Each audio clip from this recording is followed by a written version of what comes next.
Strap in because this interview is going to make you feel like you're going back in time. Let's go. So you want to live in a white-only country? Not necessarily white only, but a country that is clearly based on a European model in which whites will basically remain the overwhelming majority in perpetuity. Okay, how do you achieve that? Well, that's an excellent question. Donald Trump has got some first good steps in mind. He wants to make sure no more illegal immigrants come into the country, and he wants to make sure that all illegal immigrants here go back. He wants to end birthright citizenship. He wants to put at least a temporary ban on Muslim immigration. What happens with Asians? What happens with African Americans? What happens with Latinos? What happens to my You presented me with a very limited view of the United States. You're saying the United States is a place anybody can come and turn it into anything you want, and the people who built this country and established its institutions, if they glimmer away, so what? You are promoting a process that will reduce my people to a minority. You want more powerful Latinos. That comes at the expense of my people's power. We're 17% of the population, Right. and we only have 3 senators. So therefore, we don't have the political representation that we deserve. And you want more and more. Of course, because we only have 3 senators. How much political? At this point, 14 senators. And 50 years from now, how many would you like? Let's talk about 50 years from now. In 2044, Yes. white non-Hispanics will become a minority. Yes. Is that what you're afraid of? Mr. Ramos, it's fantastic for you, for my people to lose power and become a minority. That's fantastic for you. How does it feel for me? Because it is our country, Mr. Our Taylor. country, our It is our country. Don't you think we both have the same rights in this country? I think that despite this nonsense in the Declaration about anybody being anyone, white people, You don't the white think people... we are all created equal? No. What you want to do is change this country into an entire nation in which white people will become refugees in their own land So if your vision comes through. You don't want to live alongside Mexicans? Now, why is it wrong for me not to want my neighborhood to change? If You'll my neighborhood is European, if my neighborhood, they don't keep chickens in the backyard that crow at 3 in the morning. What are you They talking don't, about? I'm That's a talking complete about stereotype. That's a complete stereotype. Yes, and stereotypes are all true. It's a racist stereotype, what you're saying. Oh, racist. Give me a break. No. What are you going to do with the thousands of Muslims, We certainly American do. citizens, who are serving in the military? I'm sure that we just couldn't possibly survive with all those Muslim Navy Rangers. Yes, I'm sure that's true. That is not right. No, I'm talking You about cannot make Muslim... fun of people who are saving our lives. They want special holidays and special food. So if you don't like their Restaurants, religion, you don't have to join them. That's fine. No, they are... But also, you can't discriminate against them simply because you...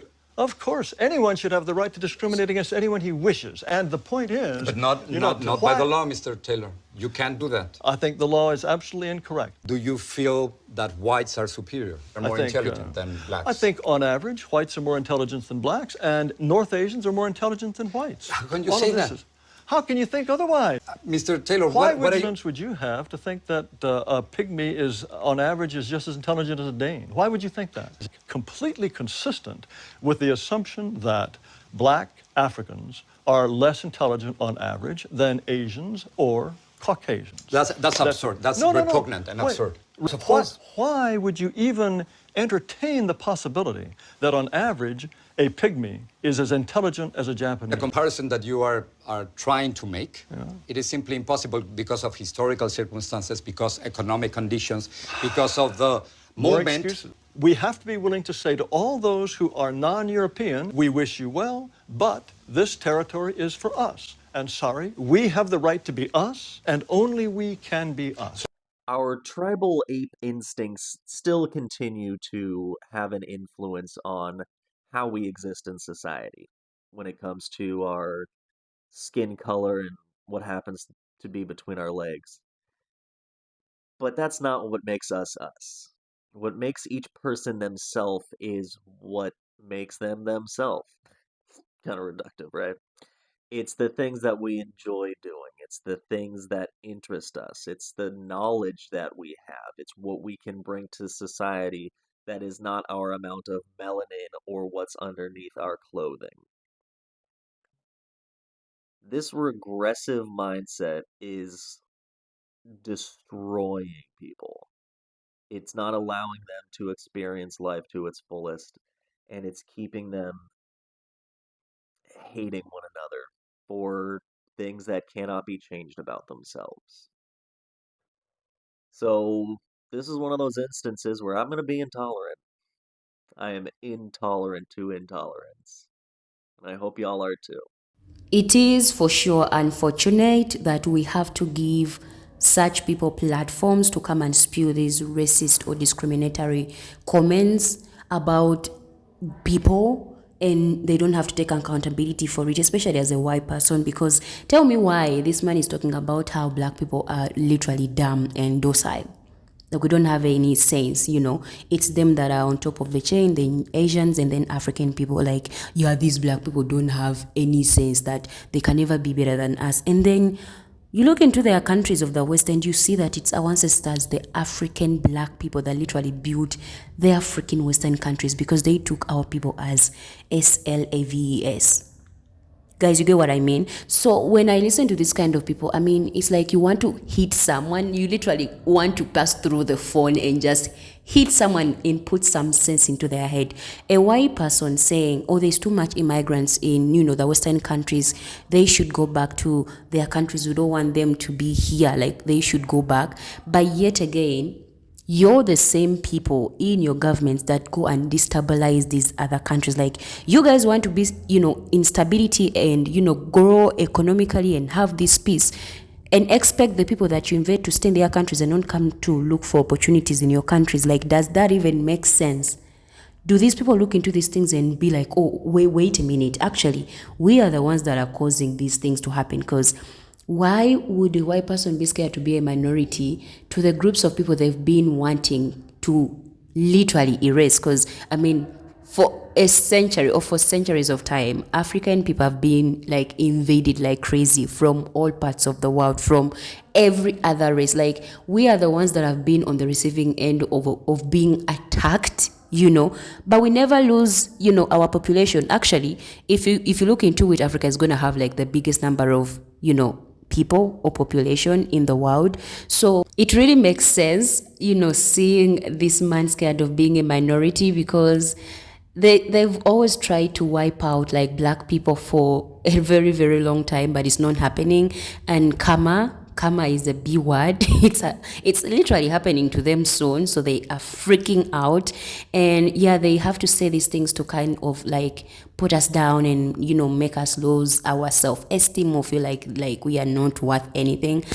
But it just doesn't work anymore. It really doesn't. In a time where we can look into history and say, like, guys, these people are a problem. When we can see in the media and see like it's always propaganda that is fed, and also looking into the elections where they chose their own, but then they are like more scared on why they even chose their own instead of being confident with their choice.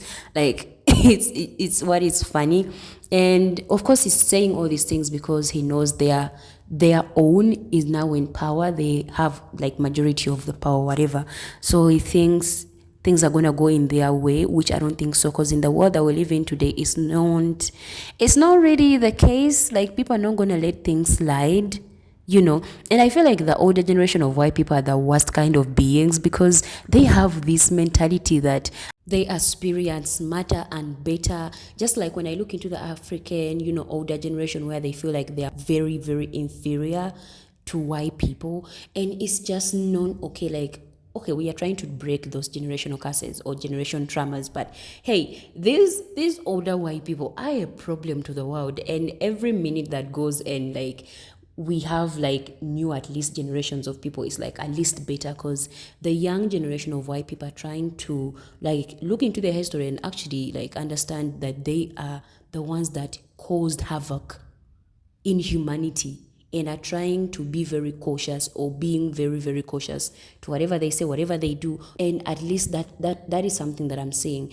These older white people are a freaking problem. But anyway, it's also hilarious how he's saying my people. How do you think I should feel about my people? Like, when it concerns them, then it's my people. They are concerned. They need to speak up. They need to fight. When it comes to other people of the world, and especially black people, no.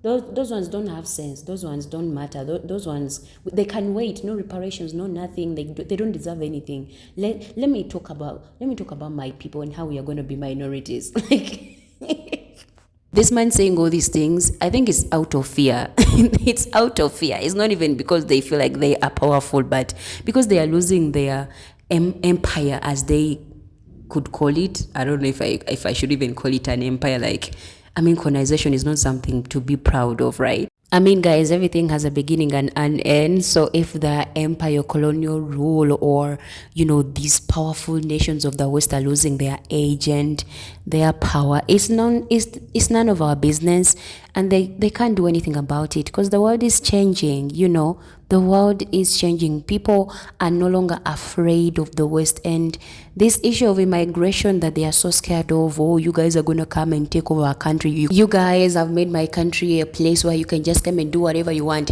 It's in your constitution. It's what the media has always been feeding people, that when you go to the West, you get your dreams to come true. So why is even peace to the immigrants than his own people that have been pushing that propaganda? Oh, come to America and make your dreams come true. You come with nothing and make a dream. Yes, it happens, but still, it's something that has been pushed by your people. Why aren't you blaming your own and then blaming other people? Like, you don't want to see other people in your countries.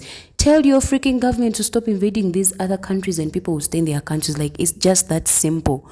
No, but they don't see that problem. It's always gaslight and gaslighting. Guys, that is it for me in the video. Thanks for watching. Don't forget to like, subscribe, and, you know, really let me know what you think about this. Like, do you think this person has sense to the things they were saying? Because, oh my God, sometimes you can't, but you have to talk about it. You have to share it. Guys, thanks for watching. I'm always posting. I'll see you in another video.